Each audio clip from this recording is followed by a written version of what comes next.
Well, namaste and welcome all of you time travelers to my home, Balmonte Manor. It is Doc Phineas. I'm so pleased to welcome you here into my home this evening, John and Kelsey, and all of you from your YouTube channel. And thank you so much for the wonderful hospitality that you've shown me in the past on your show. And now it's nice to return that hospitality and invite you here to Belmont Manor. I'm sure that my lifestyle and the way that I live is almost shocking to some people that I live this way in America. But it's almost what I have to do after a lifetime of travel. As you know, my travels and archaeological work has now taken me to 127 countries around the world. And I'm not just staying in five-star hotels, I'm way off the beaten path, oftentimes staying in a royal tent in Morocco, traveling by camel 10, 11 days in Sahara or in the Thar Desert in order to meet the tribal people that I'm doing anthropological work with, to make it to those sites that are along the Nile Delta, to make it to those remote places in a felucca that are very, very near Aswan and going down near Komombo and onto Dendara. These are the places that I have been concentrating my work as of late. And in India, very remote places like Khajuraho and to the very, very beautiful ancient sites, 4000 BC, of Mohenjo-Daro and Harappa.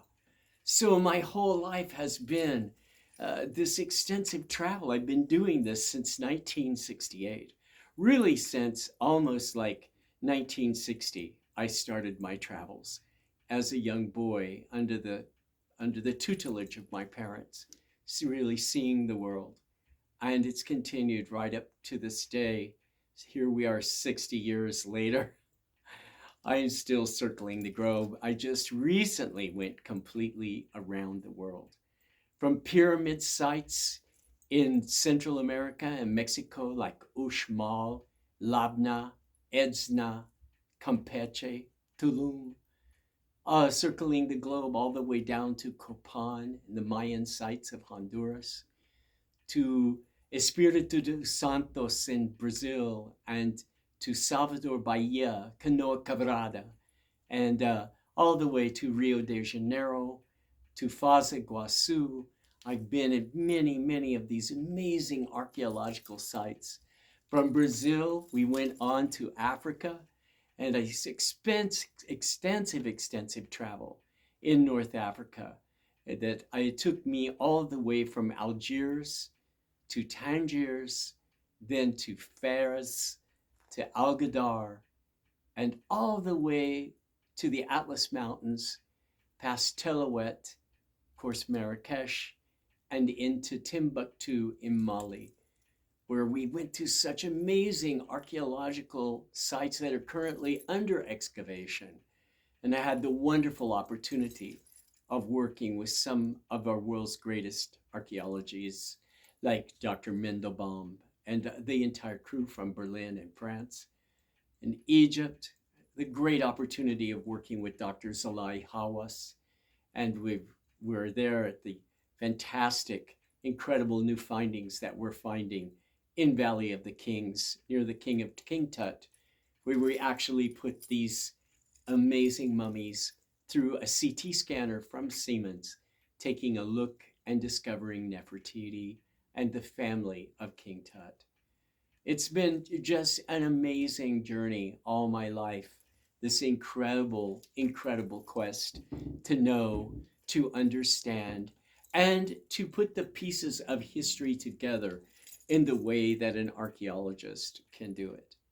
In India, this past trip, I think it was my greatest trip so far because I so enjoy being a personal guest of His Royal Highness, the Maharaja of Jaipur, Sri Gaj Singh, and also the Maharaja and the Maharana of Udaipur and Jaipur. It was such a great, wonderful time that I spent at Lake Palace in the middle of Lake Ponchatal. And so absolutely amazing spending time at the Umaid Bawan Palace in the incredible hospitality of His Royal Highness the Maharaja of Jodhpur. And from there, of course, we went on to Hardwar, where I had an incredible experience on the Ganges, so spiritual that I had the opportunity to go to Kankal Island and once again visit the temple and the Mahasamadhi of my own personal guru, Sri Sri Ananda Moima, whose body is laying there in state. And just spiritually, you can't even imagine the sort of realizations that came to my mind sitting in still her sacred presence, so active and so powerful. And here we are, since she was interred there in 1982, absolute cosmic consciousness is surrounding the Mahasamadhi. And as I sat there quietly in meditation, I could see all of the galaxies, all the way. So many galaxies in space were revolving around that sacred body. And I realized this is what is cosmic consciousness. I had the great opportunity of visiting some of the greatest saints of India who exist in the world today. Swami Ram Samat Kumar, the great, great Swaminess, His Holiness, Swami Shivananda Giri, and such a great opportunity to see my dear friend Rosie of the Himalayas, and all the way up to Uttarkashi to visit my dear Swami Nirmalananda Giri Maharaj, and to spend time in meditation near the source of the Ganges, right on the river itself in Badranath, Uttarkashi, and Gangotri. Experiences like that in life just simply cannot be duplicated anywhere else on earth. You have to go there. It's a long, long flight, a difficult trek, and make your way up into the Himalayas, almost all the way to Tibet. Those experiences way off the beaten track on those really, really rough pathways in the land of the tiger and the land of the elephant and the cobra. You simply walk boldly into the jungle, not even knowing if you will ever come out. And I sat quietly in meditation for 3 days on the Ganges in such a remote jungle where even at night, very, very large honeymoon monkeys came to check on me. The monkeys were everywhere all around me, and yet when they came in my presence, were very quiet, very still. I can say honestly, this last trip, a great stillness came into me, into my whole body, not like ever before. Maybe it's the age I'm at. Maybe it's all the experiences of my life and the books I've written, the classes that I've taught at the university, and all of the many television shows that I appear on as an expert, and of course, many of which I'm acting in movies. All of these experiences add up to just a life divine, literally. I think I'm so blessed to be living my best life here in my 70s. And I think back to some of the great teachers that I've had the opportunity of being with in life, like Dr. Haridas Chowdhury, the president of the Cultural Integration Fellowship of San Francisco, and a great, great professor who wrote the book Integral Psychology.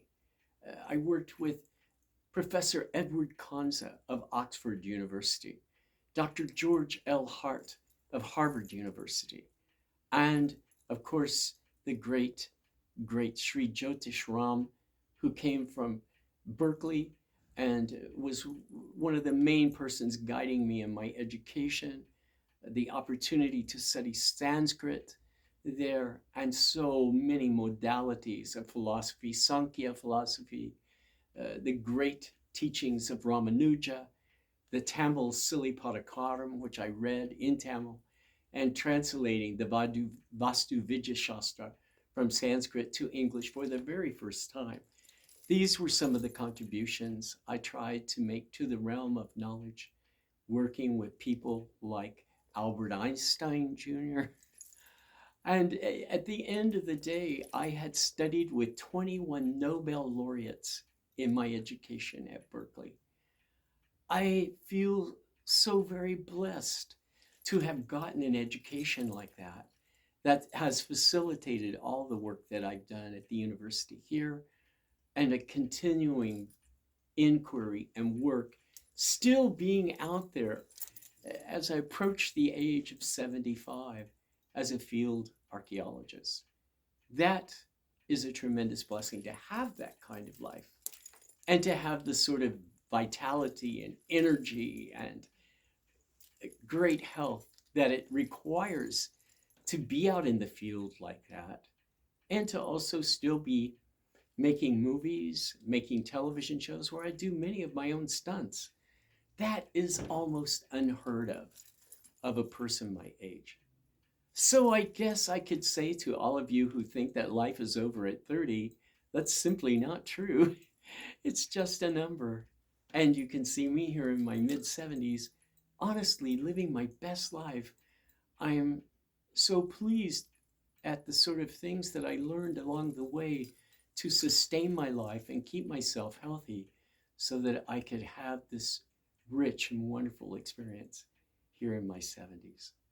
So I just want to thank all of you on the YouTube channel for coming and joining me here at Balmonte Manor. I tried to give you a little bit of tour there in the beginning so you can see many of the antiquities of my home, and you have that opportunity to actually see the way that I live here.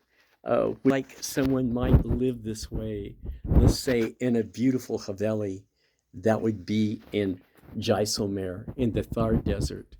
This would be what a palace would look like in a remote place off the beaten track like Jaisalmer. What you're seeing here in my home was 7 containers, 48 feet of artifacts that we brought back to the United States from those original traveling experiences that we were curating for the House of Blues. And as you know, I created the foundation room there. So many of the textures and the things that you see on my walls here, you will also see reflected in my work at Foundation Room for House of Blues. Many of these gorgeous old tansus and cabinets, these dowry chests that were made 300 years ago, still on display in my home. I really don't know anyone who has done such an intense display like this since the time of Tony Duquette in Hollywood, who was really one of my design mentors, encouraged me to create this amazing home that really reflected the style of a palace in far away Rajasthan.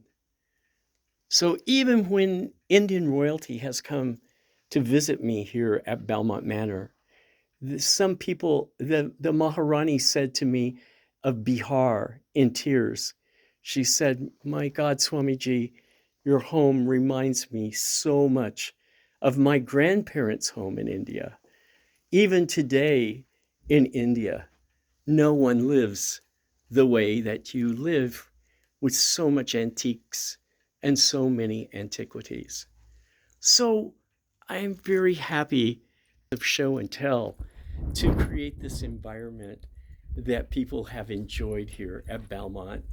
And I know probably my home is almost more of a legend than I am, but how much fun it has been for me to create such an environment like this and to be able to share so many wonderful social activities and social experiences here with my friends. I think back, if these walls could talk, of the marvelous dinner parties that I've had here. And at my dinner table is Tony Curtis, Joan Collins, Skip Lowy, Jackie Collins. So many wonderful people have graced this home and graced my life. And I think back on conversations with Betty Davis, conversations with Barbara Stanwyck, the wonderful time I had designing Donna Summer's home, and so many great days that I spent with Michael Jackson as we were creating Neverland and creating his home on Havenhurst in Encino. What a life this has been. Just amazing, amazing, amazing life. And how much joy I feel in your interest, and so many of you reaching out to me and wanting to know a little bit more of the experiences that I've had in life, and let me share a little bit of the philosophy of living that I've discovered, that, shall we say, art of living that I've discovered in these past 70 years of life and searching spiritually, searching aesthetically, experiencing art, and all of the great, noble things that humans can do. We have a lot of choices in life. You can walk down a path of sadness and darkness and negativity. That is an option. But for me, it's not an option. And for me, it was always the important thing was searching for the noble truth, as Buddha would say, looking at the four noble truths of life, looking at man's most noble things, most noble creations. And as I search for that as a professor and as a Swami, as a teacher and as an actor, I am also fine-tuning myself to try to find the most noble way for me to exist and to be and to reach deep down in my soul, not only just artistically, trying to create a beautiful planet in every way that I can, but to also reach down in my soul and look at that man in the mirror and ask myself, who are you? Where are you at this moment? Are you awake? What are you doing with your life? And how are you helping humanity to evolve, to transform, and to manifest the most wonderful, beautiful planet that we can possibly build here on Earth? But while I'm here in this body and I'm here in this world, that's absolutely the truth of what I am committed to, is creating a beautiful and noble world. So thank you for joining me tonight on this little tour of my lair, where I live, what I'm up to, and to just reach out and say hello, send out my love to you, each one of you, each person out there watching that I have such a special feeling for, a special relation with, that this is my blessing.